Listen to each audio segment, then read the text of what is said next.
আসসালামু আলাইকুম। এইচএসসি 2024 ব্যাচের শিক্ষার্থীরা তোমরা কেমন আছো? আলহামদুলিল্লাহ, আশা করি তোমরা অনেক ভালো আছো। আজকে আমি তোমাদের ইংলিশ সেকেন্ড পেপারের একটা সাজেশন তৈরি করছি, যে সাজেশন থেকে তোমাদের কমন আসতে পারে। তো আমাদের প্রথম যেই জিনিসটা আসে যে রাইটিং সাইডে, সেটা হলো ফর্মাল লেটার। ফর্মাল লেটার সম্পর্কে তোমাদের ফার্স্ট পেপারে আমি একটা কথা বলছিলাম। ফর্মাল লেটারটা মূলত লেখা হয় আমাদের টিচারের কাছে, আমাদের চেয়ারম্যানের কাছে, আমাদের ম্যানেজিং ডিরেক্টরের কাছে, মানে আমাদের থেকে বড় পোস্টে যারা কাজ করে তাদের, মানে সম্মানীয় পোস্ট বা সম্মানীয় জায়গায় যারা আছে তাদের কাছে আমরা কোনো কিছু লিখতে চাইলে সেটা অবশ্যই ফর্মালি আমাদের ট্রিট করতে হয়।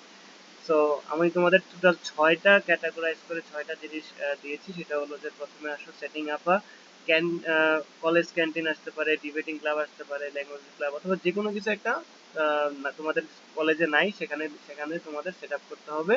এটার জন্য তোমরা তোমাদের প্রিন্সিপালের কাছে লিখতে হতে পারে। তারপর রিলিফ ফর এফেক্টেড পিপল, ধরো বন্যা দুর্গত যে মানুষগুলো আছে সেগুলোর জন্য তুমি সাহায্য চেয়ে তোমার চেয়ারম্যানের কাছে, মেম্বারের কাছে, মেয়রের কাছে লিখতে হতে পারে। কলেজ হোস্টেলে একটা সিটের জন্য তোমার স্যারকে এক্সট্রা ক্লাস নেওয়ার জন্য, স্টাডি ট্যুরের জন্য, অথবা মাল্টিমিডিয়া তোমাদের স্কুলে যে মাল্টিমিডিয়া ক্লাসগুলো আছে সেগুলোর ফেসিলিটিস বানানোর জন্য এরকম ফর্মালিটারও তোমাদের পরীক্ষায় আসতে পারে। তো তারপরে আমাদের যেটা আছে সেটা হলো প্যারাগ্রাফ। প্যারাগ্রাফটা মূলত তোমাদের দুই ধরনের আসে থাকে।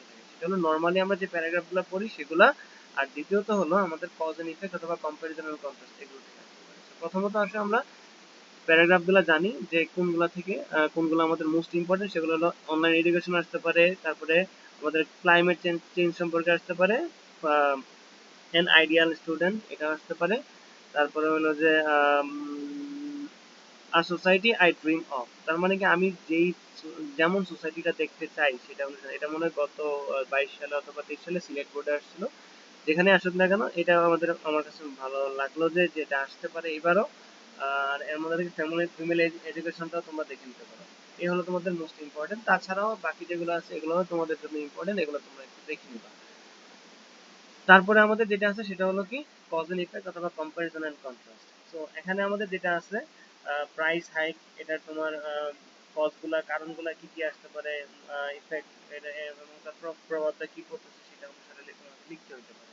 কম্পারিজন কন্ট্রাস্টের মধ্যে আসতে পারে তোমাদের সিটি লাইফ, রুরাল লাইফ, তারপরে আসো অনলাইন ক্লাস, অফলাইন ক্লাস। আরেকটা আসতে পারে নিউক্লিয়ার ফ্যামিলি আর এক্সটেন্ডেড ফ্যামিলি।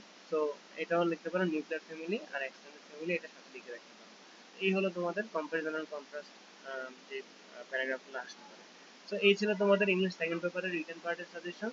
সো আমি সবসময় একটা কথাই বলি যে আমি এটা আমার নিজের মতের উপর ভিত্তি করে তৈরি করা, আর এটা থেকে কখনোই 100% আসবে এটা আমি কখনোই বলবো না।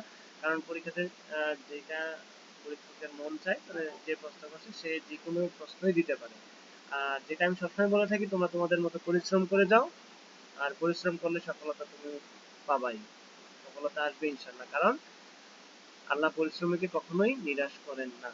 যেহেতু নিরাশ করেন না, তার মানে তোমার সফলতা আসবেই। তো পরিশ্রম পরিশ্রম করতে থাকো।